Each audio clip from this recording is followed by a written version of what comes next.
And hello and welcome everyone to the comic multiverse where the worlds of nerd meet. Matt, we're back again after you had to tell me this. It's actually been 2 weeks because I got sick, and then before that we did a retro hero. So this is the first regular episode we've done in a bit. It is, yeah.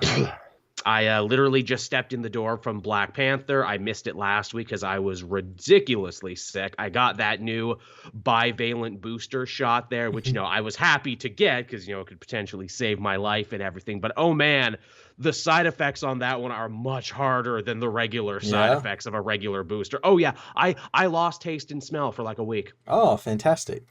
I basically got to do like a speed run of every COVID symptom. Oh, a runny nose, a red scratchy throat, feeling like someone's sitting on my chest, can't catch my breath, can't taste and smell for like a week. It was nuts. I was Awesome. really sick. Yeah. I was so sick, I thought to myself, I'm like, did I just catch COVID before getting the shot and not know it? And I didn't want to do a test for just that reason. And then I'm like, well, maybe I got that like chest thing that's going around, that RVS thing. And then they're like, no, apparently that only affects kids. So I don't think that's me. I know I'm a child at heart, but I don't think that's me. So I'm assuming it just had to be a side effect because I wouldn't have gotten better in like a Well, week. well, yeah. With like vaccines, you do get like a little bit of the virus to help You'd think. viral you off of it. So yeah, Yeah, I mean, at worst, all my other boosters and everything, I just felt kind of sore and tired. But this one, oh boy, this one really kicked my ass. yeah. So be aware, everyone, when you get it, get your Gatorades and everything ready, and clear your week. But yeah, I'm glad to be over it now. I'm glad to be feeling better, and I'm glad I finally saw Black Panther. So stick around to the end of the show where Matt and I are going to talk about that, and we'll be sure to drop some comics on you as well too, because I know everyone really likes to know what we're reading, and it was a pretty good 2 weeks for comics. It was. It has been a very good week. Yeah, it's been a lot lighter than it usually is because we're getting towards Hmm. the end of the year. Everything's closing up. Yep. Again, we're got to start thinking of our best of the year lists as we get closer to that. Yes. Oh God. Yeah. I know you and I were both enjoying the new Pokemon as well too. Mm-hmm. I got Scarlet. Which one did you get? I got Scarlet as well. Yeah. Again, the red and shiny is the one I get to. Apparently, from what I understand, you get better Pokemon in the main game in Scarlet, but the post game ones in Violet are a little bit more interesting. Okay, I picked Scarlet just because like apparently like Violet has like more like robotic Yes, in the Pokemon, post game. Scarlet's like all about like cavemen and like Shit, yeah. prehistoric stuff because like I chose Fuecoco Same. as my starter, and he turns into a giant T-Rex. So yeah, that's cool. Same. More like a crocodile T-Rex, but yeah, I Yeah. also picked Fuecoco too. Man, the options in the early game are crazy because it's more open world like Arceus, so you have so many options to hmm build a wildly different team. It's a little overwhelming, hmm which is crazy. I love it though. I'm having a great time with it. I think I'm 3 badges down, and I'm 3 like big giant Titan Pokemon down. Uh-huh. So that's fun. It's like a really cool loop where it's like you gotta win badges so more powerful Pokemon will obey you, because that's always been the rule in Pokemon. You do the Titan mission so you can, get more movement skills to move around the world and unlock new areas, and you do the Team Star base missions to unlock more TM. So it's very interesting. Yeah, it really is. And of course, people are talking about like the glitches and everything, but I Hmm. haven't really like found any. Same. Same. I was shocked that the internet was going nuts with glitches because, yeah, I haven't had a single problem Th yet either. that being said, Game Freak need to update their game like Yeah, engine and everything. the frame rate is not great. It slows down to shit, especially in the bigger areas. I Mhm. actually read like a really great article about the Pokemon Company and Game Freak and why they can never seem to innovate too much. And basically, it boils down to the fact that Pokemon is it's basically too big. It's this big multimedia thing, and they need to be moving fast constantly because they got to make plushes, and they got to make spin-offs, and they got to make episodes of the anime, and they basically got to have everything ready by a certain amount of time. And so the games, the thing that everything is supposed to, spring out from, suffers because of it. Yeah. And it's like, oh, that's a real shame. Because like some of the new Pokemon look great in this new game, and some of them are like, They oh, do. you needed like another week. Yeah, you didn't really give a shit. Like there's one earlier on that's it's literally just a pig. It's just a pig, yeah, but the chunk that becomes kind of an emo pig with like a fringe later on. Yeah, yeah. There's a new electric bird I like. There's a chili pepper, like two-headed thing I like. There's a couple I like. The pseudo legendary is good because it's a big ice Godzilla with like a knife on its back, and it even attacks like Godzilla in the memes. Yeah. So there's definitely some fun ones there, and there's like a nice mix of old and new Pokemon in there too. So like I what is it? For my water guy, because you need a water guy, I picked Meryl because it becomes a Zoomeril, so you've got the water and fairy typing. Nice. That was the guy I picked. It's funny too. This generation, there's way more ghost types than ever before, and way more fighting types than ever before. There are, yeah. I've noticed that as well. It's hard to find good grass guys, and it's hard to find good rock guys for your team, I noticed. And I'm like, Sword and Shield, say what you want, but it was fairly balanced. This one, I'm like, man, I hope they DLC in some Pokemon soon. Yeah, yeah. You know what I think it is? It's going to have home support later, so if you played Sword and Shield and played Arceus, you can bring those ones over. Which is where I'm like, oh, so there's where all the balance is, huh? So I need to go back and get some of my good rock boys and everything and bring them in if I want good team coverage. We could literally just talk about Pokemon forever on this. I shit you not. Yeah. We really could. We got to get on with the show, Matt. We're just going to keep talking about it. Yeah. How was your week? Yeah, it's good. Well, when I wasn't playing Pokemon, I was playing God of War. Yeah, I know, right, man? I've been seeing your little screen caps that you've had of God of War. Man, that looks so great. I hope I get a PlayStation 5 so I can play it over the holidays. I know there's a bundle. I had my eye on it. It's at my local game store, and I'm thinking, for Black Friday, or maybe if someone is listening out there and wants to get me a gift. Well, they're becoming more easily accessible to get. They are now, because like I've seen them in shops just sitting on shelves now. Like it's past that point where everyone's like trying to get them and everything. Yeah, it's like people who have them either like, people who want it have it is the thing now, and the people who don't aren't going to get it. Yeah. Which is good. I know my local store has a thing now where it's like you can buy it, but they want you to get a bundle because they know if they don't charge you extra for it, what's stopping you from like buying a bunch and just like selling it off on Amazon or something, or eBay. Yeah, the bundle is now like, it's kind of like the standard.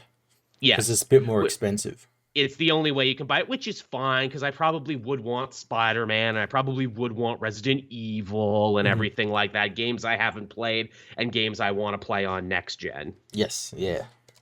Again, sorry, my phone was ringing. People are like, hey, did you make it back from the movie? How was the movie? Yes, I did. It was good. So yeah, that was me. That was my week. Just keeping up with all the different comics and everything, trying to keep churning the workout and everything. But there was news this week, Matt, and a fair amount of it too. There was, yes. In fact, right before we started, like a couple days ago, they finally announced the new DC Dawn titles and what they were going to be. Of course, Dark Crisis is winding down. It's not over yet. The internet seems to think it's already over, even though it's not. Yeah, you can kind of tell like who's reading it and who's not. Oh, 100%. And it really does feel like a lot of people are just saying that they're reading it. And as well, like, I've seen, like, this influx of people getting upset that, oh, they haven't announced a Justice League book. Why are they not, like, they hate the Justice League. I'm like, are you reading Dark Crisis? It's not about the Justice League. It's why isn't there a new Titans or, a Young Justice series? I'm like, my guy, Nightwing was the MVP of this event. He's literally the main guy on the cover for DC Dawn. And not all books have been announced yet. Yeah, they're going to keep announcing. What, do you really think they're not going to have a Justice League book in DC? Do you really think they're not going to have a Teen Titans book? Come on. Exactly.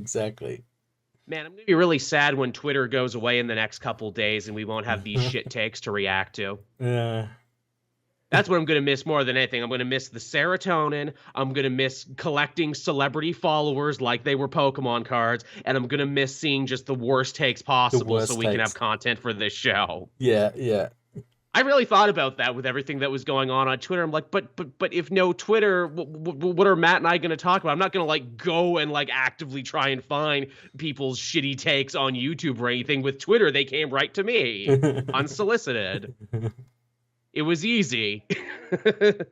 Am I going to have to actually like, do more investigative journalism to see what people are saying? I don't have to read articles. What are you talking about? Yeah, really. Or am I just gonna have to, just enjoy myself, finally, finally for once in my life, can I be free to enjoy myself? Mm-hmm. I guess we'll find out. But yes, we have the DC Dawn titles in front of us. They announced like, what was it, like 10 new books? So yeah, on top of already announced stuff that we got back at New York Comic Con. Yes. Yeah. Yes, not all of it was new. Some of it is stuff that was either rumored or was stuff that we knew was coming anyway. Mm-hmm, mm-hmm. So we got the whole list of titles in front of us right here. The first and most interesting is, holy shit, we're getting a new Doom Patrol book in March, Unstoppable Doom Patrol. The stuff they did with Mark Waid and World's Finest must have paid off.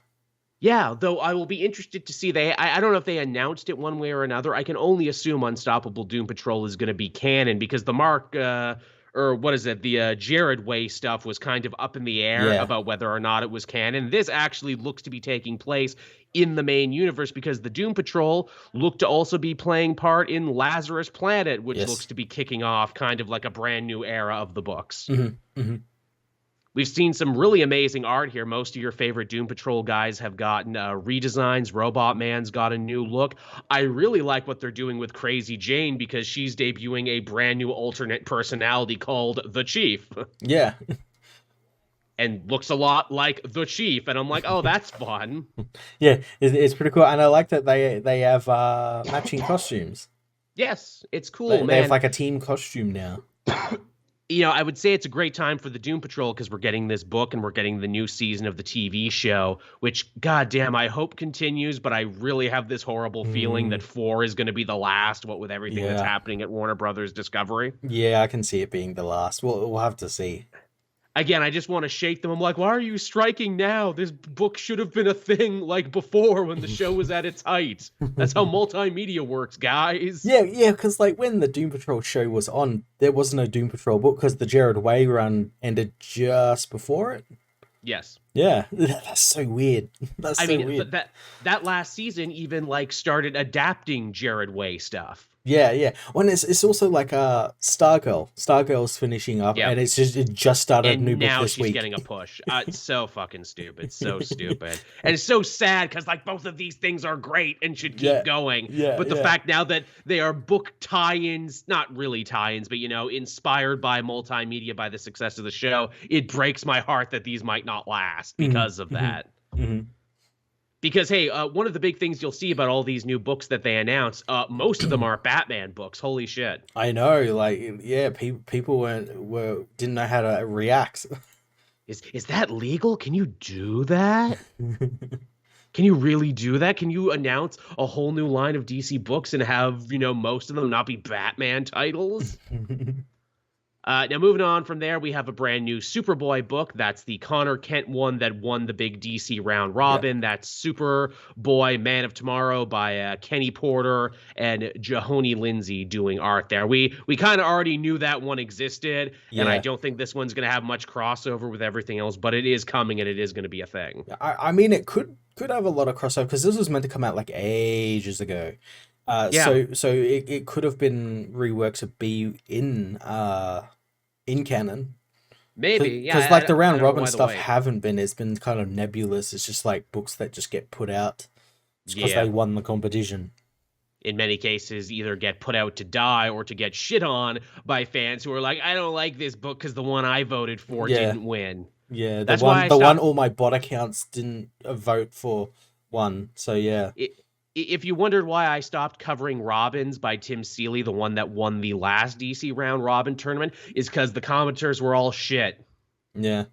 That's why, because I could not handle their bullshit. I'm sitting here trying to talk about this story. It's like, well, I don't want to engage with this piece of art because it's not the thing I voted for. And I just got so fucking sick of hearing that. I'm like, all right, fine. You know what? Then I'm not even going to cover it anymore. Not going to cover it. Yeah. Fine. That's what I'm going to do. But yeah, maybe it will lead to something. I know there's a lot of stuff happening in the Superman books because they announced, the new Joshua Williamson age and it being more of a team book and Connor kind of being part of it now. Yeah, they've all got Them, their team suits and everything. yeah, then bring them back in the fold. So that's something. Yeah.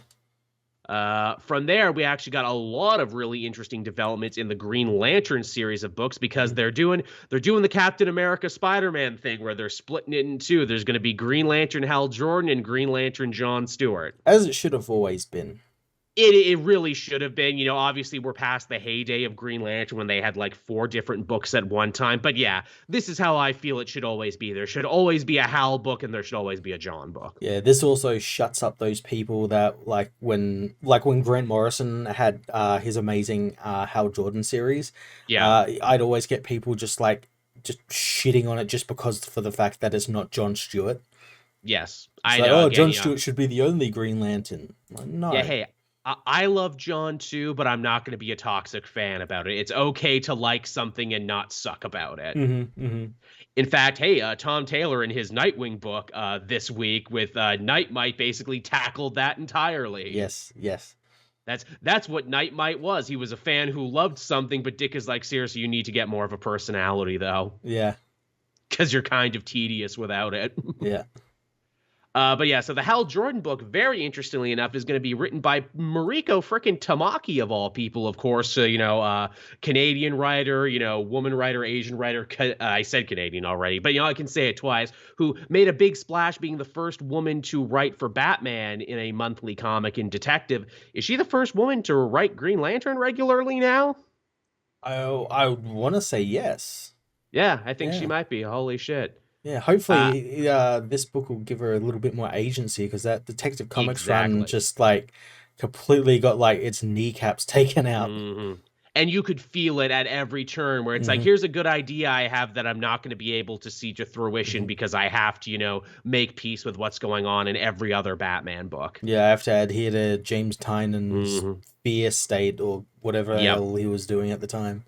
Exactly. Oh man, we both loved Arkham Tower right until we didn't. Oh god damn it! That series was so good right until that end issue. I think that series holds up to me like, oh, this is so much wasted potential. If there was ever one where it's like, please do a second pass at this. Yeah, that would be the one. I noticed somehow fans, obviously because she is an out queer woman and everything too, are getting a little antsy about their Hal Jordan. It's like they got a little antsy about it when Grant Morrison was writing it, but now they're getting really antsy about this now. Like, dude's a space cop. Of course he's got to fuck aliens of all different genders, ethnicities. You would think, right? It's like, bruh. He's living that Kirk, freaking Captain Kirk life. Yeah, he's fucking Captain Kirk. Jesus Christ. I know. And again, too, where it's like, yes, I know, even under Jeff Johns, Hal Jordan was the outspoken conservative voice of comics. But even then, he's not conservative in the way you think he is. Yeah. And not in the way conservative has become. He's not fucking storming the Capitol or, wearing his MAGA hat in his costume and everything. He's not that type of conservative at all. Make space great again. He's not that guy. I mean, come on, for Christ's sake. So what was it? Like, again, in that Jeff Johns run, when he talks about a politician that he really respects, he talks about who's the fucking one there got tortured in Vietnam and everything. He ran against Obama and lost. John McCain. Yeah, John McCain. I mean, that's the sort of conservative he is, which is hilarious because John McCain didn't start as a conservative. He actually crossed the aisle, which is very funny. Where Hal Jordan's favorite conservative is a conservative who used to be a liberal. But I digress. Now, the second one is really interesting because it's Green Lantern John Stewart, and it's being written by Philip Kennedy fucking Johnson. Yeah, and he made it very clear on Twitter that he is not giving up Action Comics to do this. As he said, him writing Action Comics is a pry from my cold dead hands situation. And seeing what he's doing on the book, I would agree. This is cool because as we saw with Warworld Saga, Philip Kennedy Johnson is really good at writing intergalactic spacey politics. Yes, I'm very excited. Oh, well, I have to imagine like he could use plot points from his Action Comics run, just because when you think about it, Warworld, this slave planet has been taken out of the game of the intergalactic politics. Now what? That's going to affect the whole universe. Yeah. Hell, who was the Phalosian who turned against Superman, and it was implied that he was leading Krillix. all... Yeah, Krillix. Krillix is basically like, yo, I'm declaring war on the United Nations of Planets now. All the other war zoons who didn't want peace follow me now. Dude, that's your first fucking arc. That's Jon Stewart being like, well, I got to clean up this problem now. Yeah. Also, it's going to be really cool to have a veteran writing Jon Stewart. I was going to say, yeah, because we can tackle that side of the character now in a very interesting way. Yeah. Yeah, I think he has a lot to offer. Again, I'm not the biggest Green Lantern fan, if only because there's just like so much to cover, and I feel greatly like, you know, I feel like I don't know enough to get in. This I want to give a try. Yeah, definitely. This I want to check out.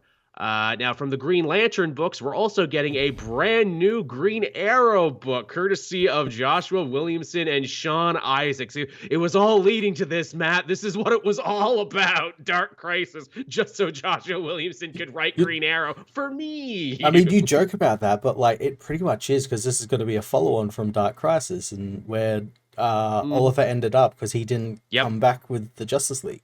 That's true. There's also the promise of Red Arrow, who, again, Williamson keeps teasing, but who technically has not actually showed up yet. Or no, sorry, Red Canary. Red Arrow's a completely different. That's Emiko. Yep. Red Arrow's their daughter, maybe, from somewhere. Yeah. They had like that running plot line where they've got to find her, but it hasn't come up yet, just because of everything that's been going on. Yes, but she's in the book. She's in the background there of that last Dark Crisis, so Joshua Williamson's paying attention. He knows. It's going to be interesting, too, because Williamson's going to be writing this, and he's going to be writing Superman. He's a busy man. Very fucking busy, but I think he likes to be busy, no doubt. Yeah. And again, don't be shocked when we get the inevitable Green Arrow family, Superman family crossover, which Matt and I will love very much, because it's just for us. It's like, wow, this guy, Joshua Williamson, he writes books just for us now. Also, hey, big up to, Chem Dog in the chat there for his naval service there. Yeah. As I just read that right now.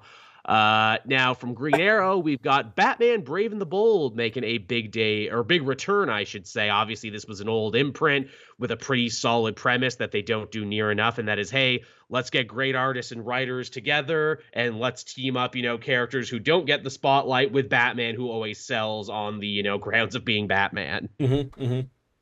They've announced some of the creative teams that we're going to be seeing in this. Tom King, Mitch Gerards, Gillian March, Gabriel Hardman, Dan Mora, Rob Williams. So, lots of cool people. Yeah. I'm intrigued to see, like, it says it's going to be telling core stories of the new dawn of DC, but I have to wonder with an anthology book, like, how much of a canon book is it going to be? Yeah. Especially with someone like Tom King writing it. Who very regularly just flips the fucking chair whenever he wants and just does whatever. Yeah. Batman's going to be old now and married to Selena, and all this stuff is going to happen. No, it's not going to happen in the universe, but yeah. And somewhere Jeff Johns is like, no, I made him old and married to Selena and brought his daughter back. You can't do it. I did it my way. Do for 5G, yeah. Yeah, exactly. Yeah, I don't know if we're going to talk about that, but yeah, very much so what Jeff Johns is doing with Lost Children and New Golden Age and JSA is like, oh, so here's where all the JSA stuff from 5G went, huh? Yeah, it's all been retooled. Like I said it was going to be. Yeah. As Future State was a retooling of 5G, this is the rest of it. Yeah. Right down to Wonder Woman being on the JSA, which was an idea they brought up in the prelude to 5G, being like, oh, this is a thing that changes everything. Wonder Woman was on the JSA. Then nothing came of it, and then right here they're bringing it back. So yeah, look forward to that, everyone. Again, everything old is new again. Yep.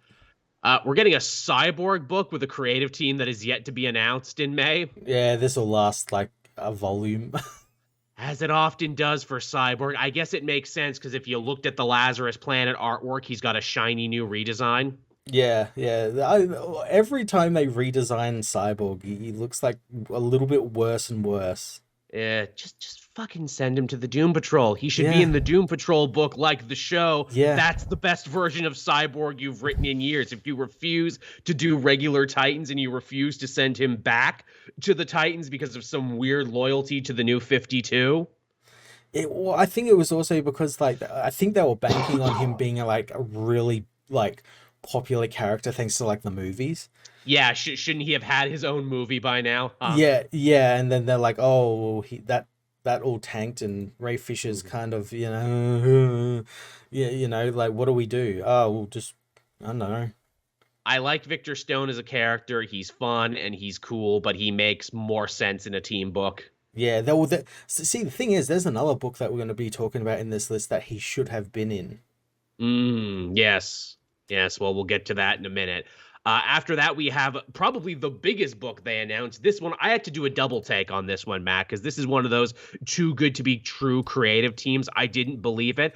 There's a brand new Shazam book with Mark Waid and Dan Mora working on it. Makes sense. They were writing Billy in World's Finest, and Hmm. see that book seemed like prime for like a launch pad for a new Shazam book. Yep. They were planting the seeds from it. This is the return of Billy Batson. And oh, what an interesting time for him to return because we got the new Shazam movie on the horizon. It looks like DC's actually getting behind Shazam as a AAA character now by putting Yeah, a AAA creative team on his book. yeah, like a really great creative team. Yeah. It'll also be interesting too because Mark Waid obviously has written Shazam before to some Mhm. acclaim. To see him kind of thread the needle of like the Fawcett era Shazam that he knows, but also with the Jeff Johns movie adjacent new family and everything. Because I know in the Mary book they brought back Uncle Dudley finally, Mhm. Mhm. which fuck he'd been gone forever. Ages. Yeah. So this like looks to I wonder if Wade's gonna be like, you know what, we're doing the old Fawcett stuff, or if he's gonna try and fuse it together. Yeah, it's going to be very interesting, especially since, uh, I mean, Dawn of DC is essentially like a reboot, like a Hmm. redo. So like, yeah, you can kind of go with whatever you want, really, I guess. Yeah, I'm super super super on board with it. Yeah. I'm very much excited about it. Again, people keep friggin' blowing up my phone. Sorry about that.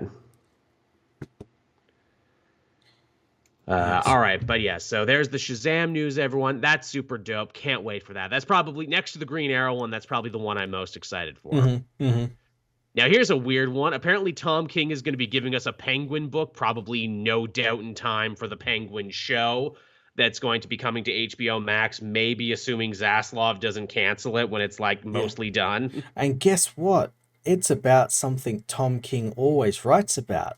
Mm-hmm. Oh, yeah? Yeah, it's about fucking U.S. government and Yeah, of course. Penguin ends Penguin up working for the U.S. government, being a CIA operative because Tom King was reasons. one, and I'm sure he's Yeah. gonna have a wife that you know is so much better than him and Mm. everything. Yeah, Maybe it's the Penguin wife from his main series. yeah, Yeah, remember that the Penguin like had a Penguin wife yeah, or something? it's something like that. Yeah, yeah. That's just such a weird, like, oh, all these new DC books and a Penguin book.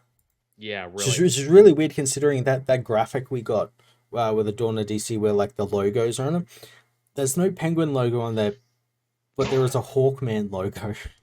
Weird. Did That's someone at very DC think weird. that that was the Penguin's logo? Maybe. I hate to admit it, but maybe. Also, you know what bugs me about this pitch too? The idea about one of Batman's foes becoming like a governmental operator and everything would actually be a good pitch, but not for Penguin. It should have been Riddler. Yeah, Riddler, Mister Freeze, Yeah, like smart guy, man of mystery Riddler, I think makes more sense than yeah, Penguin. But hey, Penguin ain't getting a show. Mad Hatter. Yeah, fuck it. Even Mad Hatter, hey, All these controls people's mind control. minds. Yeah, come, we're restarting MK Ultra. Come and like Yeah, put LSD in people's water and shit. And yeah, he'd be really good at that, Tetch, I assume. yeah. Yeah, very much so. I had that pitch the other day because, one bad day has been rubbing me the wrong way. And I'm like, man, what this should have been is one good day. And it should have been stories about Batman's foes who, like, have to do good Mhm. or become good. And I'm like, well, Yeah, how and would you do that's that? their one bad day. Exactly. They have to do something good. Yeah. Yeah, I think that would be a much better use of their time. Yeah, To, and yeah, and the final book that was announced is Steelworks. Yeah, which again feels like a nice multimedia thing because Natasha and John are doing so awesome in that Superman show right now. Yep, and yeah, they've been headlining the backups in Action Comics. They have. They're all And over yeah, action. and Natasha was a big part of War World. Sure was. So yeah, that's really good. This is the book that I think maybe Cyborg should have been a part of. Yeah, might have been fun to see him in that one because, hey, you're also a machine man. We're machine people. Yeah, him and John Henry working together, that'd be pretty cool. And I feel like I kind of willed this into existence because just I think you did. the other week I was talking about the John Henry Iron story and the Death of Superman 30th anniversary and how good it was, and I'm like, oh, we need a new Steel book. We Here it really is. do. Like, you go back and you read those old Steel stories, and it's like, fuck, everything about this is so good. How did this not Yeah, last? and it's very relevant as well. All the Very, stuff like him very dealing much with so. like gang violence and like Hmm. guns and stuff. Like, yeah, Oh, yeah. I mean, also, like, just everything about John Henry, it's the John Henry story, the man who could, be better than the steam machine, but, hmm he is the machine and the machine is the man. And, like, so much of it just works so well. yeah, and it's also really funny as well because in the Golden Age in that Stargirl book, we're getting the quote unquote original John Henry Yes, yes, yes, in the yes. form of like a young man who he like wields the hammer of the original the actual person named John Henry, Split the rail, yeah. which gives him superpowers. Yeah. Yeah, John Henry Jr. And he looks a little bit like the Darwin Cook one we only Yes. see on TV.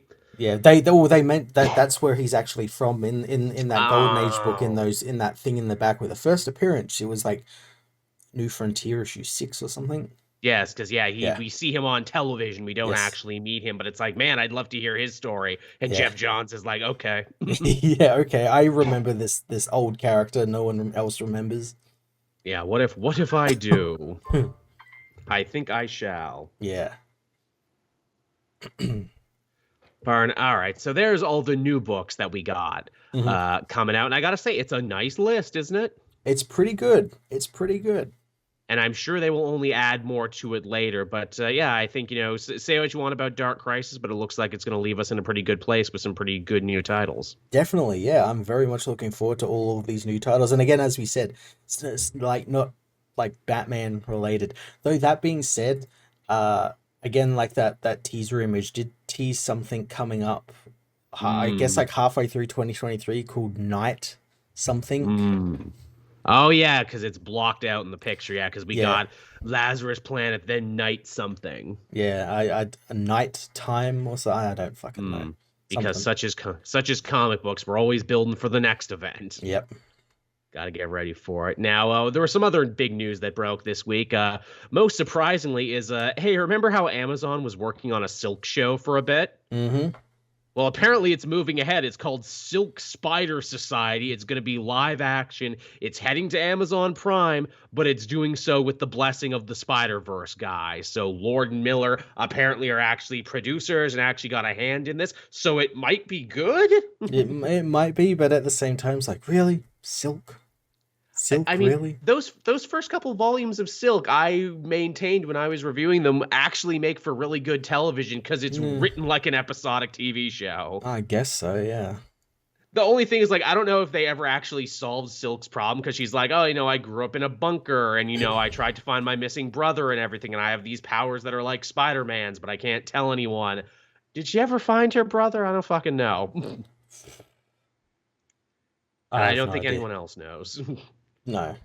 I enjoyed it at the time because it was fun and, kind of funny and fancy free in a way the main Spider-Man book wasn't at the time because it was like super self-serious. Mm-hmm, mm-hmm. This also makes me wonder too how this is going to tie in with everything that's going on with the Sony Spider-Man things right now because there's a lot of talk of what the next Holland trilogy is going to be, how much control Sony's going to have in that. Fucking Avi Arad had to rear his head again and speak words. Yeah, and how Marvel was only in it for the money. Mr. Avi Arad, the man who made a Spider-Man TV show just to sell toys and Yeah, Avi yeah. Toyman Arad is telling other people that they're only in the business for the money. Shut the fuck up, you vampire.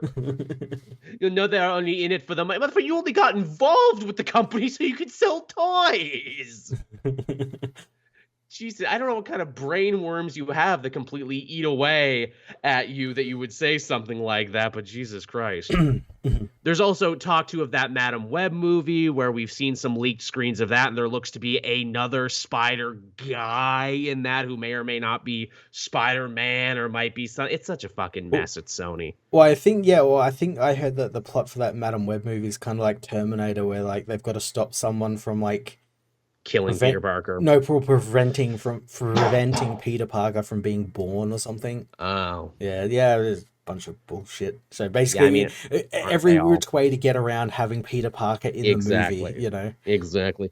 But what about Morbius, Matt? Can we make time for Morbius? Will Morbius get to show up? I hope so. I the other week, for a meme, I almost, because it was on sale because it's fucking Morbius. I almost right bought, to the discount bin. I almost bought the Michael Morbius hot toy because it was like heavily discounted. I'm like, oh, I bet. Oh, I should do it just for the meme. I'm like, I don't want that fucking thing on my shelf. You know, the Christmas toy that all the boys and girls want. Jared Leto just leering at me from my shelf. He's realistic. You press the button in his back and he'll give you a cult sermon. Yeah, talk about another guy where it's like, are we going to get a Morbius too? It depends if Jared Leto's in jail or not. We're not getting a Morbius 2. Come on. I know, right? But some people would say. But if there's no Morbius 2, what's Matt Ramos going to get hyped about? What's he going to get hyped about? What were they all going to get hyped about? All the streamers and reactioners who weren't paid at all for it, and the studio didn't sit on their reactions to release it a week before the movie. Yeah, whatever it is, he'll still get uppity, but someone else got to interview them, so yeah. Man, I call it cruel, call it whatever you want. I have never enjoyed a fall from grace more. Oh, it's fucking so... Schadenfreude. Oh my god. The comments on his apology are great too, because it's like, wow, even the people who liked you don't like you that much. Apology. Yeah, apology with the biggest finger quotes money can buy. Yeah. I'm sorry you're all so stupid. Is basically what that is. I'm sorry I didn't do it sooner. Is what it really breaks down to. It's one of those. Now, moving on from there, Cosmic Ghost Rider is going to be back again with a brand new solo series, courtesy of Stephanie Phillips, who, of course, just finished off a Harley Quinn run for DC not long ago. Yeah, really looking forward to this. I love Cosmic Ghost Rider. It's such a cool character. Yes, I know you're a big fan. Marvel was super behind Cosmic Ghost Rider too, and then they let him cool off for a bit, but now they're going back in. Yeah, I wonder if it's he's being brought back because of whatever Donny Cates has in the fire for like. Because remember, he's building towards whatever that stuff in Thor was with the with Thanos and everything, and yes, we're retaking his origin. We're probably going to go to the future because Thanos is basically the big phantom villain for that series. Yes. So he's who Frank Castle was trying to kill for half a book, you know? God damn, I really got to catch up on fucking Thor because I really don't want to miss that. Yeah, it was so good. But Banner of War fucked me up and made it so I fell behind. Man, I really got to get back into that. He's teaming with Eddie Brock at the moment. That is also cool, getting to see Donny Cates return to the Venom world for a little bit. Yeah.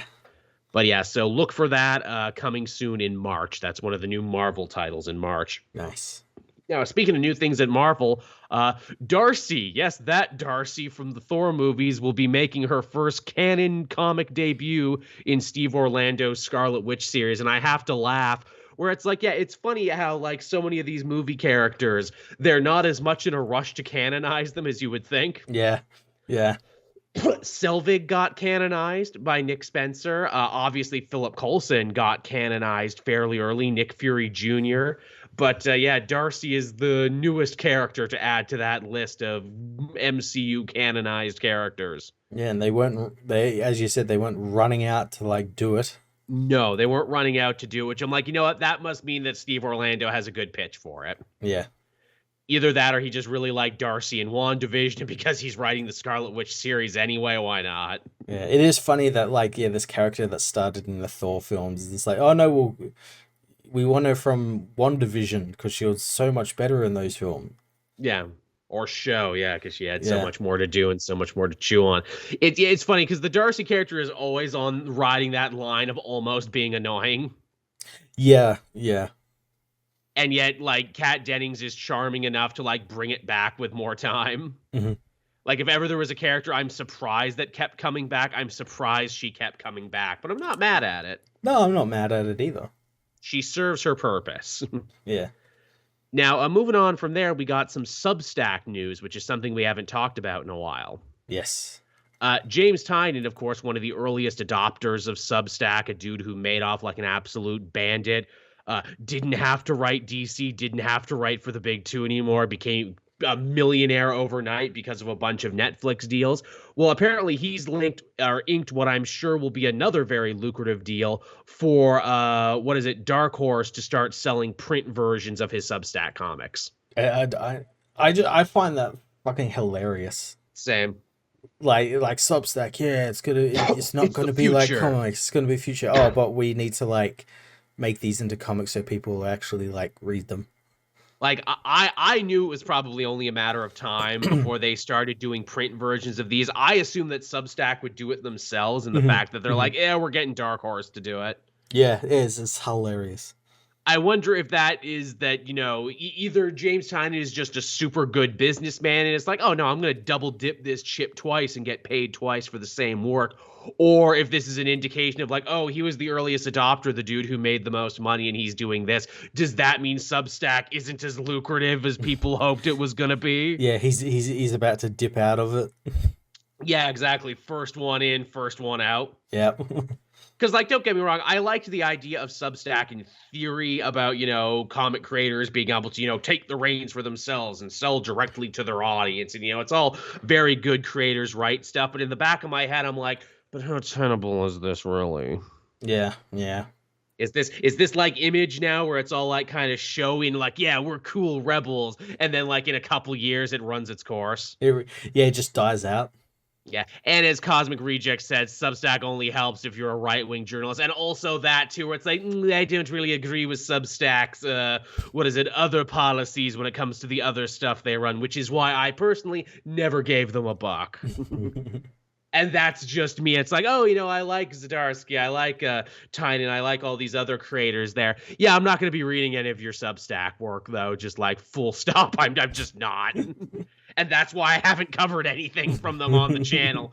And I feel like a lot of people haven't because, like, is that something we need in 2022? Another fucking service. Another subscription, yeah. Another fucking subscription service. And I think a lot of people said no because, like, when was the last time you heard about someone talking about, like, the Substack comics? Exactly, yeah. I haven't heard anyone mention anything about any of the Substack comics. I've seen them mention the creators like more mainstream work, but yeah. Mm-hmm. I think I think our mutual friend Kurt was checking it out because he's like just way more into independent comics than he is in like the traditional superhero stuff. I know he was with it in the first couple weeks. Don't know if he stuck with it. Hey Kurt, if you're watching or listening to this episode, let us know. You're our man on the street when it comes to Substack. Tell us all about it.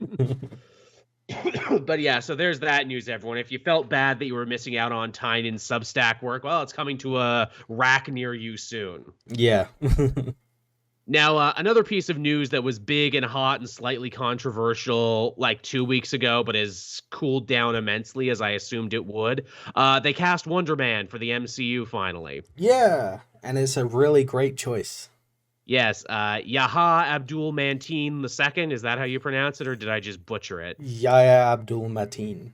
Yahya Abdul-Mateen, which if you're thinking to yourself, do I know that guy? Yes, you do, because he's basically been the best thing in everything he's been in. Yeah, he was Black Manta. Yep. He was Dr. Manhattan. Yep. He was in... So many things. What Jordan Peele... He was in which Jordan Peele film? Oh, yeah. Us, or was it Us, or was it Get Out? I don't think it was Us. No, I'm thinking of Winston Duke. Yes, which he's great in that. True IMDb. What was he in? Oh, he was in Ambulance. That was fucking good. He was really good. Yeah, in that. I quite like that film. Yeah. Yeah. Oh, he was the new Candyman in Candyman. And he was really fucking good. That's probably what I'm thinking of with Jordan Peele because I think he produced that film. He produced that one. Yeah. Yes, he did. Yeah. Trial of the Chicago 7, The Watchmen show. Oh, he was in Us. For a minute. He wasn't the main guy, but he was in it. He was Russell. Okay. Oh, yeah, okay. Yeah, Aquaman, The Handmaid's Tale, The Greatest Showman. So basically, he's just gone from like great project to great project, and he's also the first, or not first, but he's the newest in a long line of actors who have kind of double dipped in both Marvel and DC. Yes. Which you got to wonder now with James Gunn running the show over at DC, will we see more of that? Now, obviously, there was like nothing written in the sand being like, oh, you can't do both. But I always figured that maybe there was a slight stigma behind that. I wonder if that stigma is going to go away now. I feel like it might, because yeah, James could easily like networking wise, like they now have like an in with like Marvel. Yeah. Marvel has an in with DC now, and yeah. Yeah, hopefully it opens things up. But yeah, he's great. He's going to be playing Wonder Man. And of course, because they did colorblind casting, all the same racists, edgelord. Yeah, everyone's suddenly a fan of Wonder Man. Yeah. Which that's the most famed pathetic character, part of it. Wonder Man. Yeah. Yes, constant fan favorite. Where it's like, really, guys, really, they're insulting the integrity of fucking Simon Williams Wonder Man. Dude's barely been in the books in like 2 decades. And not just that, like whenever he's appeared, he's like a joke. Exactly.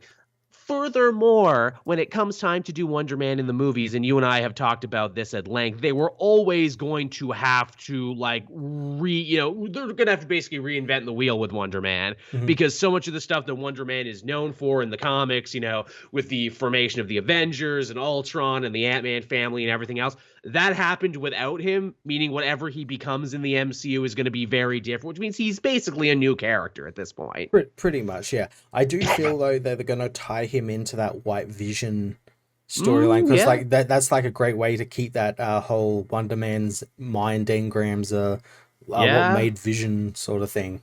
It's true. They could work their way up to it somehow. But yeah, they got a great actor for a role that he is almost certainly going to be able to make entirely his own, and I think he's going to do great. Yes. And I'm very excited about it. They continue to get interesting actors for interesting roles. And furthermore, I think in interviews, some people are like, oh, well, why was he taking another superhero role? I thought he hated comic book roles. No, apparently the full quote that he was getting misquoted was he didn't like the type of roles he was getting. He didn't want to be like cool, badass comic characters. He wanted to be like Wonder Man. He wanted to play someone with some depth who, could be funny and vulnerable and everything. Someone who isn't just a cool costume, yeah.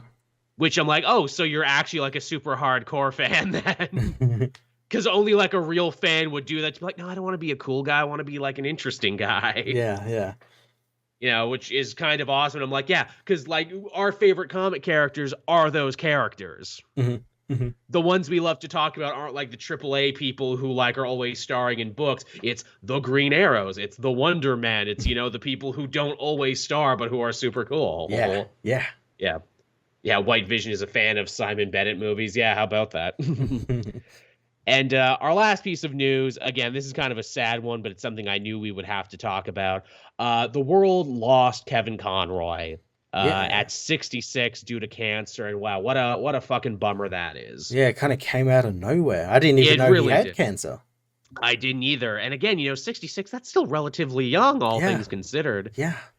Like, we should have had so much more time with Kevin Conroy, but, I am so grateful for the time we did have. The Batman of our generation, the Batman of our lives, I don't think his kind will ever truly come again. He meant so much to so many people and was just a consummate, just out there doing good, at every convention, at every signing, at every panel.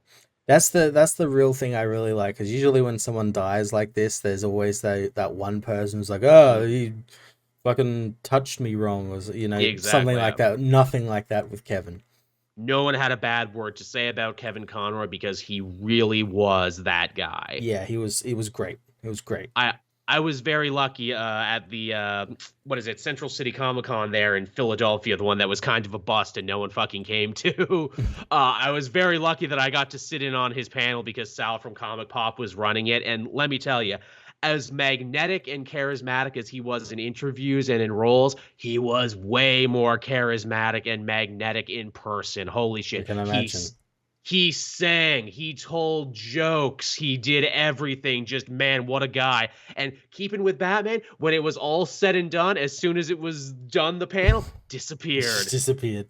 We turned around and he was gone because me and Sal were like, oh, let's see if, he wants to like talk or sign an interview or everything. And with that, nope, he was just fucking gone into the night. And it's like, he Batman does. He fucking Batman does. He disappeared. Of course, too, Kevin Conroy's story taking on another interesting dimension because he officially came out as a gay man in 2016 too, and just recently penned a story finding Batman for the DC Pride anthology. And DC was very nice to make that story free for everyone. Yeah, so if you haven't, go and check it out. It's a great story.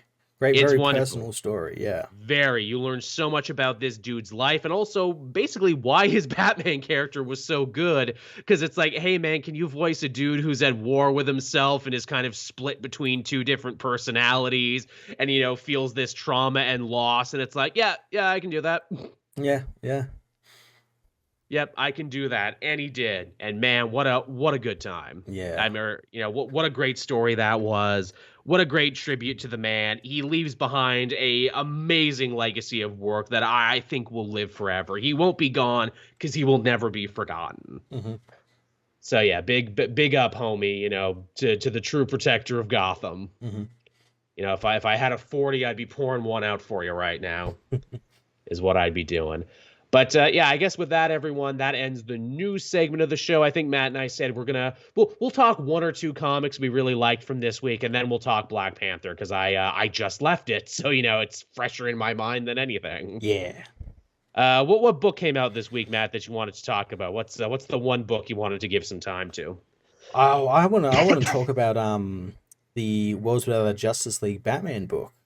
Oh, yeah. See, I didn't read this because I'm like, oh, are we still doing Worlds Without stories? But you seem to really enjoy this one. Yeah, this is the last one. Yes, and it's really fucking cool. It's Batman by way of Terry Gilliam's Brazil. Ooh, and fun. it's kind of fucking weird and really quite meta. It's written by Cy Spurrier, so of course it's going to be very meta. Love it. But yeah, we find Batman on this world that's been ravaged by a psychic virus, which gives everyone what the people on the world call the sneer touch. It was basically like a psychic Joker toxin. Makes everyone have a big fucking smile and they go fucking insane. That sounds bad. And the last sanctuary on Earth is Gotham. It's this big walled off, like domed city. It's run by a guy called the Architect, whose name is Mr. Wax. No relation to the Scott Snyder, Kyle Higgins Architect, who is also a Batman villain. No, we know who this character is. Right. And he runs the city like clockwork and everything, and then but at night the city like stops, and that's when sort of like the madness sort of creeps in, and that's when the Knight starts protecting the city, and the Knight's Batman, but he's not called Batman; he's just called the Knight. And he's all clockwork and shit. Yeah, and he ends up busting up Oswald Cobblepot. He thinks Oswald killed Martha and Thomas Wayne. This is why he's after him, but then the Penguin dies, and he tries to figure out, like, okay, so if Oswald didn't kill my parents, who did? So he uses this machine and finds that there's parts of his memory that are missing.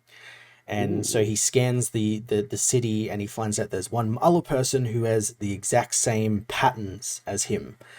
So he goes and kidnaps them, and that person is Mr. Wax. And we learn that Mr. Wax and the Knight are both Bruce Wayne. Oh, holy shit! They're two separate characters, but they're like clones of Bruce Wayne. Oh. And throughout the book we find out that obviously the Knight's like he's like the Punisher. He's like Frank Miller's Batman, and all that. While Mr. Wax is very light, and like he's dressed in like a completely white suit, and he's got like a white mask, and so it's the dichotomy of Batman. Yes. Both of these exist in him. Yes, and they end up working together to try and find out who is like messing with their minds, because they remember their parents dying, But then when the plague hit, that's where their stories diverge, with like the Knight living in like the bowels of the city and building his costume and everything, while Mr. Wax was up in the towers overlooking the city and everything. Right. And they track this signal out to the old Arkham Asylum, where they find Alfred, and Oh. Alfred's been living there and running like tech lab sort of thing. And we find out that the Bruce Wayne of this world, the original Bruce Wayne of this world, he figured out how to save the city, but the problem was that Jonathan Crane at the time was experimenting on his patients and everything. And one of those patients turned out to be a nameless drifter who isn't named, but it's just Joker. And he was so insane that he broke Jonathan's machine, and it unleashed this psychic wave of madness across the world and killed everyone and whatnot. So Bruce decides, okay, I've got to fix this. I know how to fix it, but the only way I can fix it is if I am two people. So he ends up using Jarvis technology, Victor Freeze technology, Jonathan's technology, Boris Karloff's technology, all of these to create two versions of himself, to split himself into one representing all of the hope and light of Batman, and one representing the darkness and rage. And this is Batman's dream dimension too. So Batman's perfect dream is that he could basically be in two places at once and divorce the Batman part of himself from the Bruce part of himself. Yes. Huh. Not only that, it also feeds into the whole meta commentary of Dark Crisis, in that fans only accept one type of version of a character. Like you know, like it's like only this version should exist. No, this version should exist. Right. Because that was the whole thing with Mr. Wax and his assistants, Jason and Barbara. Like telling him like, oh, the grim dark stuff sells to the people. They like it. They like your mask. It tests well. You know, that sort of stuff. and yeah, he didn't like any of that because popularity doesn't win these wars against crime and whatnot. Interesting. And then at the end, Alfred ends up mind wiping these two guys and putting them back into the cycle where now the Knight thinks that Victor Zsasz killed his parents, and Wax is continuing running the city and everything, and it's like a big cycle that apparently they all end up back at Alfred's lab, and it's happened like 52 times and everything. That almost sounds like too good a pitch for a one shot. That feels like that should be in Elseworlds. I know, right? Especially, you know, if you're saying it's Cy Spurrier doing it and it's all like Brazil-esque art, that sounds like that should... I bet that was a pitch Spurrier was sitting on. It's like, oh, I can do anything for this like dream world thing. Yeah. All right, I got one. Yeah, I got one. I had a really fun book this week, Murder World Avengers by a friend of the channel, Jim Zub. I was going to pick this up, but I've already got too many books going.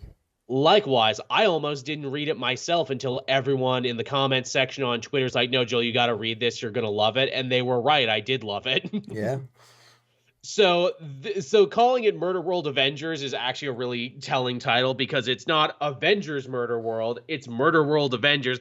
The Avengers are barely in it. It's all about Murder World. It's actually a brilliant bait and switch because what Zub does is he creates a new POV character. His name is Paul Pastor, and he's a professional YouTuber. Oh, fantastic. And, you know, he started off doing action figure unboxings and social experiments, but now his big money-making thing is exploring, like, you know, abandoned buildings and everything. And, you know, he's like an urban explorer, yeah. He's a fucking urban explorer. And I'm like, damn, Jim, you know, everything about the Marvel Universe is unrealistic. But what I find it hard to believe about this story is that a YouTuber can change their genre several times and still be popular. But yeah, it's like, and recently he's tracking down like his newest urban exploration thing is all about Murder World. Oh, what's this mysterious Murder World? It's like a theme park that pops up every couple of years and like people die. What? Hey, you know, be sure to smash the like button. I'll investigate. And of course, Arcade finds out he's looking into Murder World and he makes the kid a contestant in the thing and he's got to fight for his life. But because he's a YouTuber, he's fucking stupid and he doesn't think he's in danger. And he keeps like trying to interview people who are like super dangerous. They're like, get that fucking camera out of my face. And it's just a hilarious bit of commentary, and it fits so perfectly because Zub's like, hey, y'all like the Squid Game, right? So let's do that. Arcade's just like, yo, let's do the Squid Game. And it's just like, it's very funny, and it's very self-referential, and it's very winking and nudging, and it's just a really good time. And I loved it a lot, too, being a YouTuber, because I'm like, yeah, I know people like this. I know people who would happily walk into fucking Murder World because they think it would be good for their channel and good for the clicks. Yeah. Yeah, you're right, Zub. We YouTubers are loathsome creatures, and yeah, we wouldn't survive a fucking second. You're right. Totally agree. All I'm saying, though, is if you do a sequel to this, please have a YouTuber like me who dies in the first 5 seconds. That's all I ask. But yeah, Murder World is great. If you were like Matt and you're on the fence about it, pick it up. It's a laugh riot. It's a lot of fun. Nice. That's good to hear. Absolutely. So yeah, like I said, I saw Black Panther tonight. I just came back for it. Do we want to talk about it? Because I think it's still very much in vogue right now. It's like the biggest November opening of all time. Yeah, let's talk about it. Absolutely. So, I mean, I guess just long story short, really fucking liked it. Really good, yeah. Really good. And man, talk about a movie that like had a million pitfalls and a million things that could have gone wrong with this. And like, I think we all would have understood. Yeah. Where it's like, yeah, they lost their star, then fucking COVID happened, and then their replacement star turned out to be a fucking anti-vax maniac. Oops. Yep. Almost ruined the entire production because she had to go back to like the UK, and because she wouldn't get vaxxed, she couldn't like travel, and yeah. Yep. And like, again, if all of these things could have killed the movie, and yet in a weird way they make the movie stronger, because what Coogler does here is use their very unique and very tragic circumstances to basically do a deep dive story about loss and survivors' guilt and trauma and everything else. And not only does it really work in this movie, but it ties into the bigger themes in all of Phase 4, you know, legacy and moving on and all the other stuff. Yeah, absolutely. It works really, really well. And because there's no Chadwick Boseman anymore, basically the movie ends up becoming an ensemble piece where everyone kind of gets their moment and everyone does their part to hold up the movie. Yeah, and each of the characters that do this also sort of embody part of Chadwick's role as T'Challa.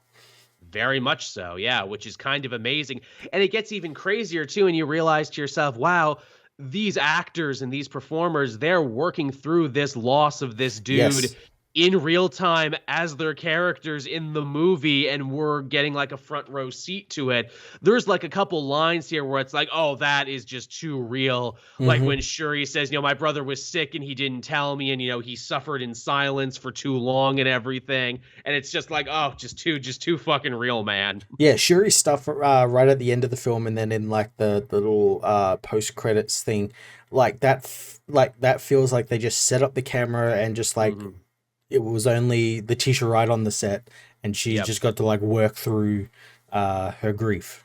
A lot of shit, yeah. I mean, Angela Bassett kills it as the queen. She gives probably, I mean, she's always great, but she gives just a powerhouse performance in this one. It's great. It's fantastic. It's so good. I can see why people are like, how has she never been nominated for an Academy Award, this woman? Yeah. And the storytelling they do with her costume, too, because, you know, she's all queenly and regally, and she's got the big fancy head covering and everything when she's, like, putting on this front as this strong queen and this head of the nation. Yet every other time we see her, she's dressed down and she's letting her natural gray hair out and everything. I'm like, oh, that's really cool. You know, I'm putting on this strong front because I have to be strong for everyone else. But, you know, deep down, I'm frail and I'm suffering and everything else.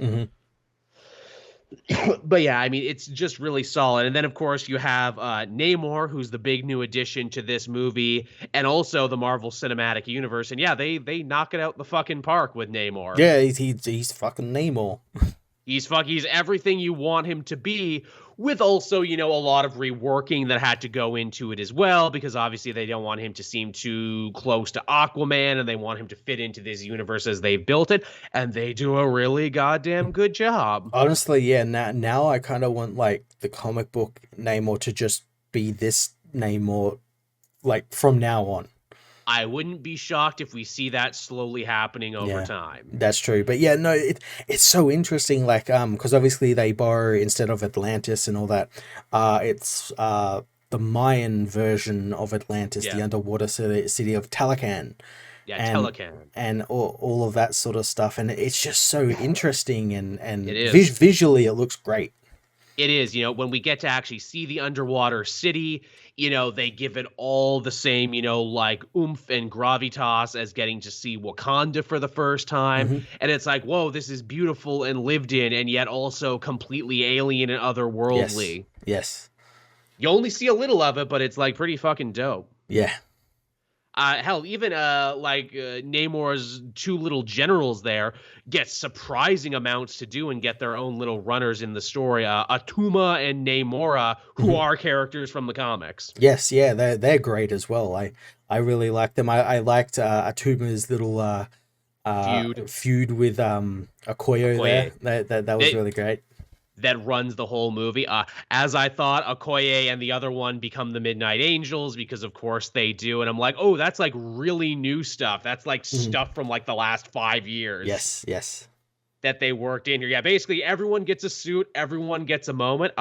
Ironheart Riri Williams is really great in this too. I Yeah. totally feel like she was a late addition to the script, but she actually really works. Well, I think she has more in this film because I think if I remember correctly, her show was meant to come before the movie. Oh, was it? I think so. I think she was meant to get there, and then she was meant to appear in Wakanda Forever. I could be wrong, but I'm sure that because they changed a bunch of stuff around. So Yeah. because like the film got delayed and all that sort of stuff. Yeah. I like the suit a lot. Some people complain like, "Oh, it looks like a Power Ranger." I'm like, "Yeah, it's fucking dope, isn't it?" Yeah, well, I mean, her suit in the costume in the comics looks like a Power Ranger costume, so you know, Love the Mega Man railgun arm yeah, too. she's a teen inspired by anime. Yeah, of course that's what she built. Of course she built a fucking Ava. Yeah, And, they really set the scene for her show, too, when it eventually comes.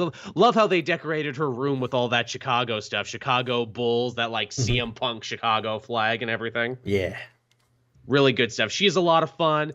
Kind of gets to, like, be adopted by this other group in a way. And, when the queen sacrifices herself to save her, she feels like she has this debt to pay to yeah, Wakanda that she kind of fucked over without knowing it because she flew too close to the sun, proving that she could invent something. yeah. She's basically playing Everett Ross's role from the first film, but like Yeah. with like much more weight in the story. Hmm.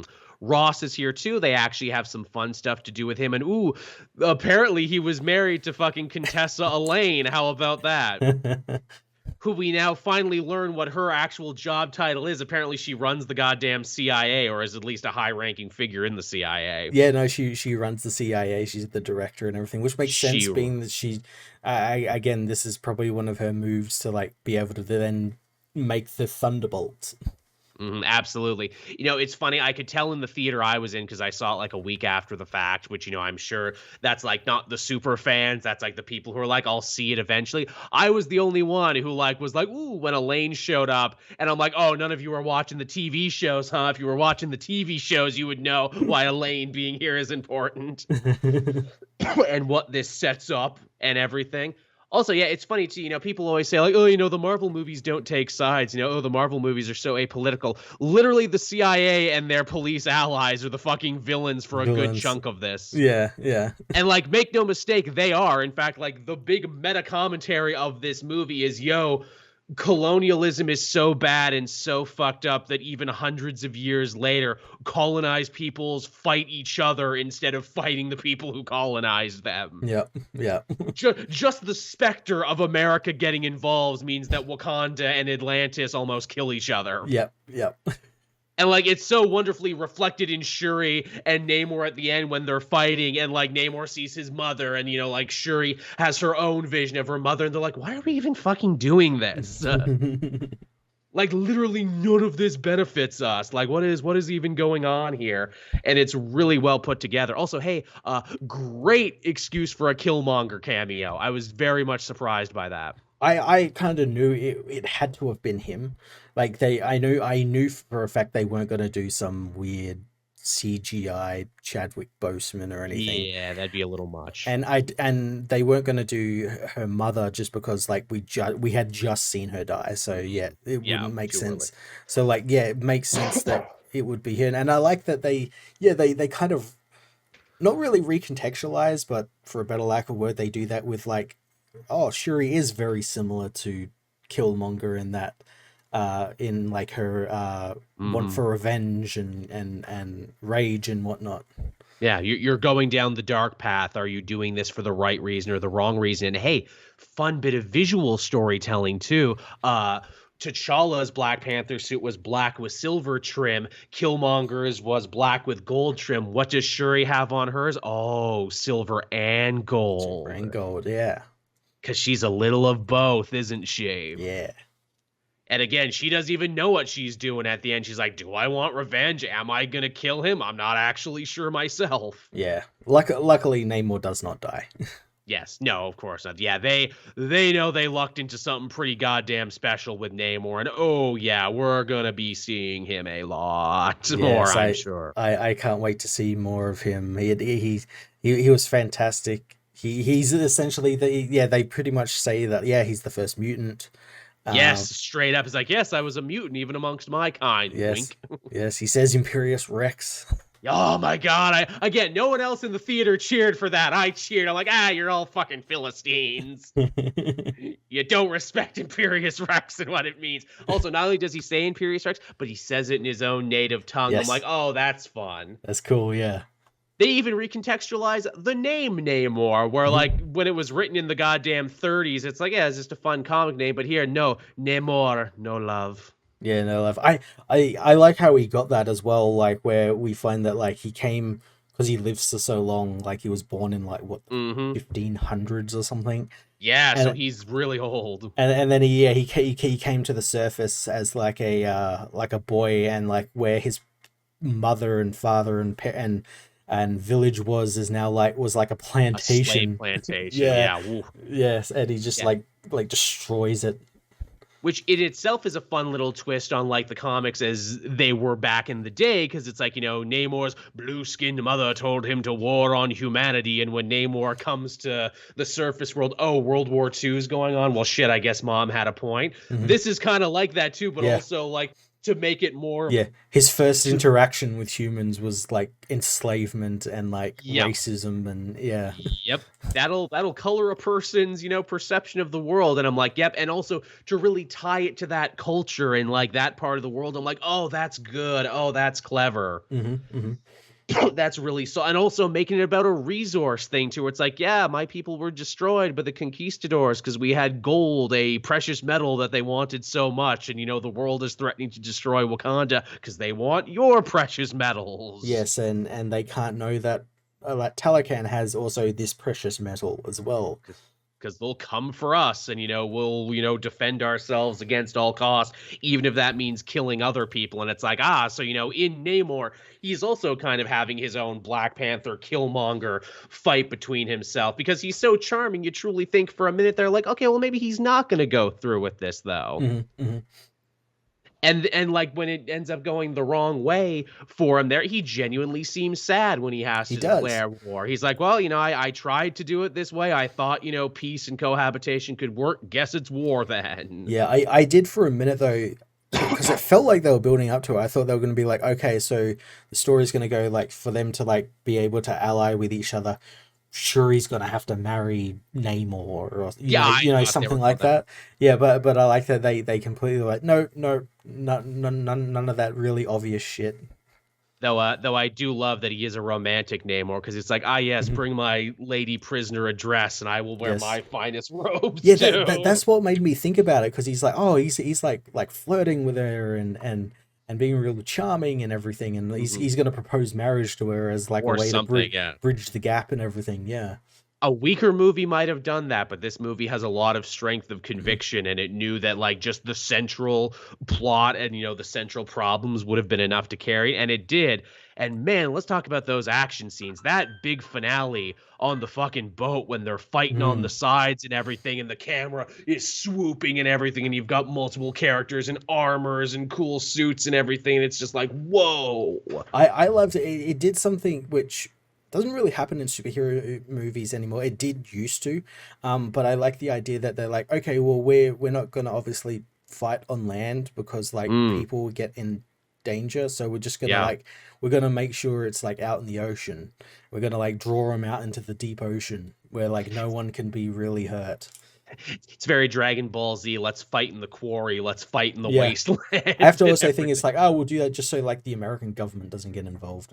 That too, because that was a specter that was hanging over it, where it's like, look, the American government is just waiting for us to fuck up so it can declare war on Yeah, us. yeah, yeah. So we need to unfortunately fight by their terms. Another truly amazing thing about the action scenes in this movie, and especially all the stuff shot around water, Ryan Coogler taught himself to swim for this movie.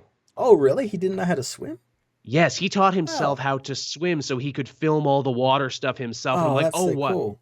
That's amazing, and it also adds a whole other cultural layer because you're thinking like, well, he's an adult man. Why does he know how to swim? Because there's a really uncomfortable history with black people in water and swimming in the United Mm, States because pools were some of the biggest, like most racialized, no black yeah, people that's allowed, true. which means a whole generation missed out on the chance to learn how to Yeah. swim, which means they never taught their children, et cetera, et cetera. So to see this movie be a big battle between this super advanced African nation and the entirety of the ocean is like really awesome. I'm like, Yeah. whoa, you're drawing on like so much stuff here, man. This movie is like almost too deep for like one viewing where it's like I gotta see this again because like you got so many things going on here. Yeah, it's all the stuff with like Namor's people was just so good, and I love that part at the start where they're like being used as like sirens Oh yeah, that was really for cool. like calling people into the water and everything. That was so cool. That's a great thing. Not from the comics, but super cool. And you're thinking like, oh, did they get that from the Greek sirens? No, motherfucker, the Greek sirens got that from them. Yeah, yeah, it's so good, and it added like a really cool horror aspect. It was Oh, really they're really creepy, terrifying. and yeah, yeah, it's great. They make Namor's like foot wings, something that could have been Hmm. incredibly corny and incredibly silly. They make them super cool and make them make sense. Where it's like, yeah, he's super dangerous in the water and the air and on land, and he can go from one to the other in about 10 seconds. Yeah, yeah.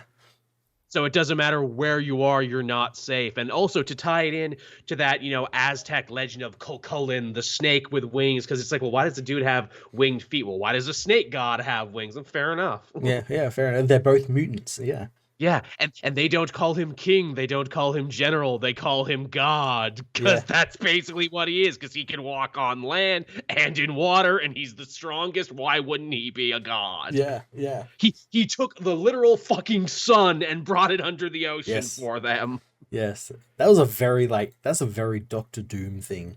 Oh, 100%. Like, you could just see Victor be like, oh, I want the artificial sun for me, Yeah, why though. didn't I think of that? Yeah, which man, when they eventually bring Doctor Doom and the Fantastic Four into this is going to be crazy because you can see Doctor Doom how he runs his nation. Where it's like, yeah, I was a Romany and then I took over. I was an oppressed people. Now I run it, and I'm even more oppressive. Yep. Man, that's going to be such a great movie when that eventually happens. When you can have Black Panther and Namor and Doctor Doom all in the same room. Yeah, yeah. And then like have Namor like simping for Sue Storm and everything. Oh, It's gonna that's be going to be great. good. It's going to be great. Oh, he's so wet. He's just so moist everywhere he goes, Namor. And he's just coming out of the water when like the Queen and Shuri are like having a funeral. He's like, "Hello, I'm moist. Good to see ya. What's up? I have much to tell." But yeah, I mean, there's just so much to love about the movie, so many layers. I do think it's hilarious that given what we know about Shuri's actress, that literally her entire arc in this movie is like, oh, I need to do my own research so I can I, get the good medicine to when take. when I realized that like that's what her plot was going to be about her like not not believing in like the spiritual, like, oh, God will Mm-hmm. heal me sort of thing, and it's all about Yeah. technology and trusting in like the system of Science technology and and science. logic and I reason. I, I had a good laugh about It's almost like, man, Coogler, did you do that just to fuck with her? that. Or it's like, oh yeah, you can stay in the franchise, but this is your arc. This is your arc, so take it or leave it. Yeah, this is just super, super fresh. Oh, the again, I mentioned the Midnight Angel there. We got the Ironheart suit and everything there. Just there's a lot of moving parts in that finale. We got the big warship. M'Baku and his people join in. Ah, man, friggin' Dukes is just so fucking great. He M'Baku. really is. I'm glad that like the end of the movie seems to point that he's not. I guess like he's king of Wakanda. It's Lord Protector. yeah, he's just like the guy who's there to protect it when like, I guess Shuri's not there.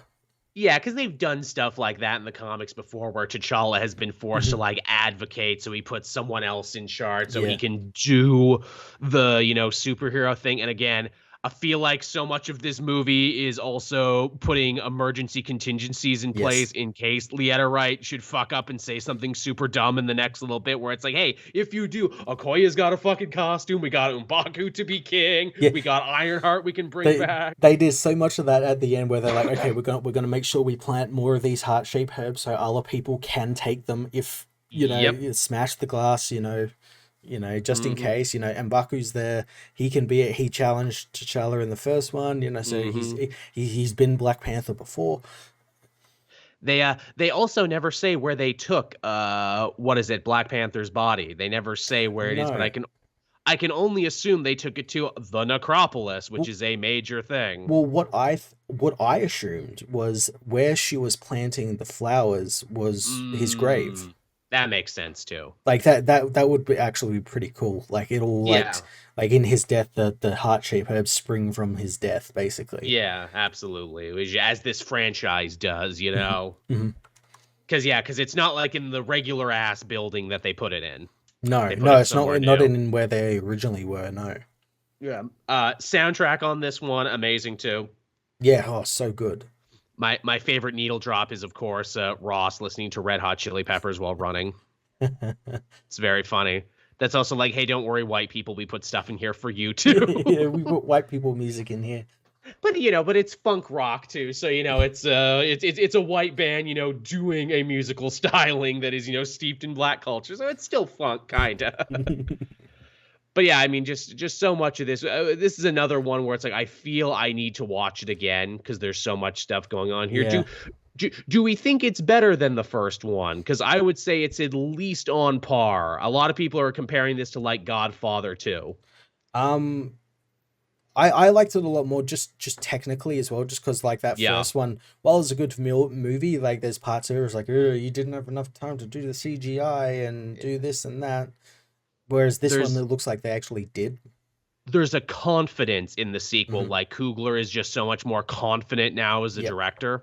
Yeah, and which is really strange considering like, the star of your first film died. You had to Yeah. basically rewrite everything. You would think that that wouldn't, offer up any confidence.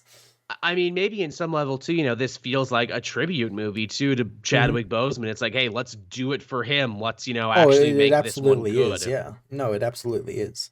Let's make this good. And they do make it very good. And I mean, the stage is set for like they could do any number of things for a sequel moving forward. Yeah, I have to wonder like when the sequel is going to come. I wonder if also this is going to, because like people have been asking for like Ryan to be able to do like Avengers Secret Wars and Oh, I'd stuff like like that. that. I would absolutely love him to do that. And obviously, I guess the next Black Panther film won't be until after that. I assume so, yeah. So, and by that time, I imagine we could have T'Challa's son Yes. come back. T'Challa's son, who is named T'Challa. Yes, T'Challa. Which I think, I mean, like, even they could even do it sooner if they want, because obviously we got Kang and we got time travel and everything. Hmm. They could totally do, again, to make a Dragon Ball Z joke there, I am future T'Challa. I have come back in time to warn you of Cell or something. Yeah, Kang, and yeah, I'm just gonna stay here now because yeah, Yeah. I can. Because Because why not? I can do it. Yeah. I can do it. It's good. It's all good. But yeah, I mean, just really, really solid film, really solid sequel.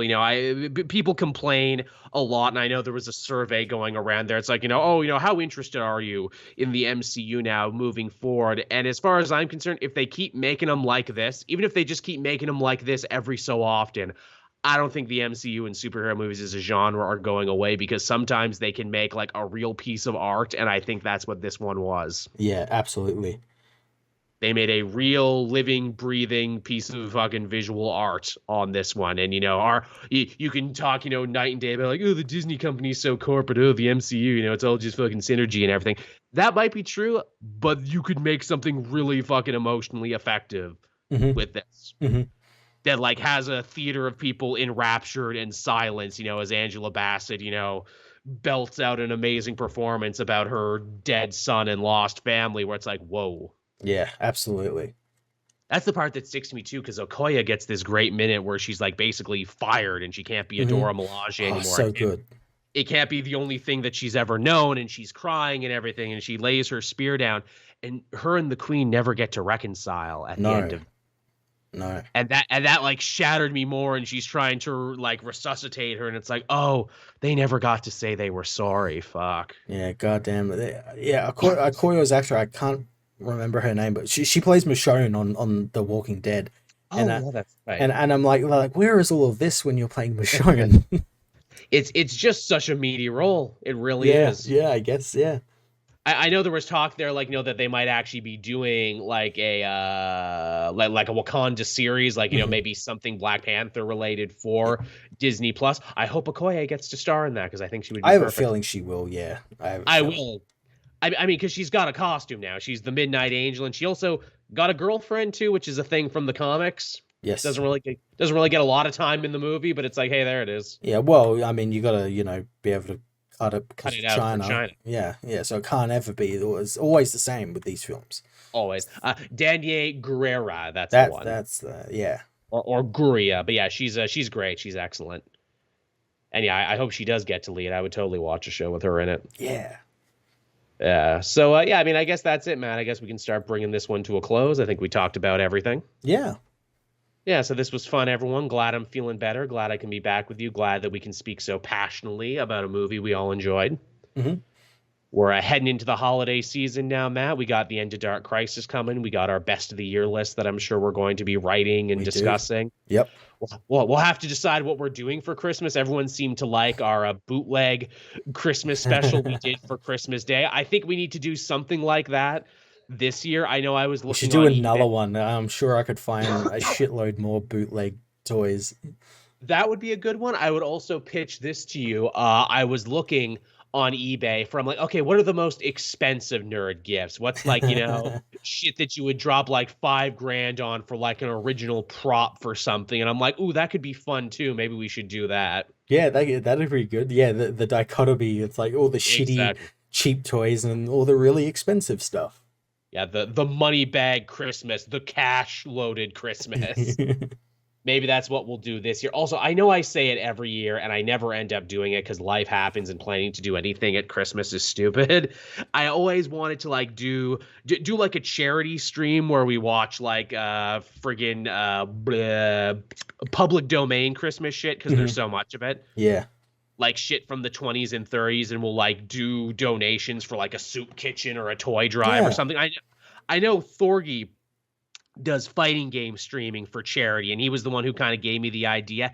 Every year I think I'll do it, and like I'll block out some time, like you can come in and other people can come in at your leisure, and like I'll see if I can do like a full 24 hours with it. That's what I would like to do. Yeah, that'd be great. Yeah, don't hold me to it, everyone, because like I said, Christmas is hard. And I always say I'm going to do it, and then it's like, oh, I got to trim the tree, and I got to do this, and I got to, like, friggin' glaze the ham. And then, like, it's right before, and I'm like, oh, I'm not going to do this now. Yeah. I'm lucky. From work, I got like a month off. Oh, nice. So I do nothing but, like, comic books and games and stuff. So yeah. Oh, good.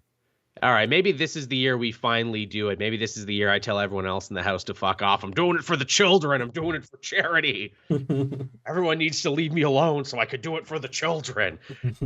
I'll get like an Excel sheet and we'll treat it like one of those like one of those really corny 80s Christmas specials. Like, oh, who's that at the door? It's Matt, everyone. He's gonna watch something with me now. I will just do that and like, oh, hey, it's a musical number from Jefferson Starplane. That's what I would really like to do. Yeah, that'd be great. But yeah, so thank you everyone. We're gonna start winding this show down. We hope you enjoyed it, and hopefully we'll be more regular moving forward. There, I know I've been sick and everything, and that kind of kicked me in the ass. Hopefully, next week's episode will come out at the same time that you expect it to. Yep. All right. So until then, everyone, bye bye.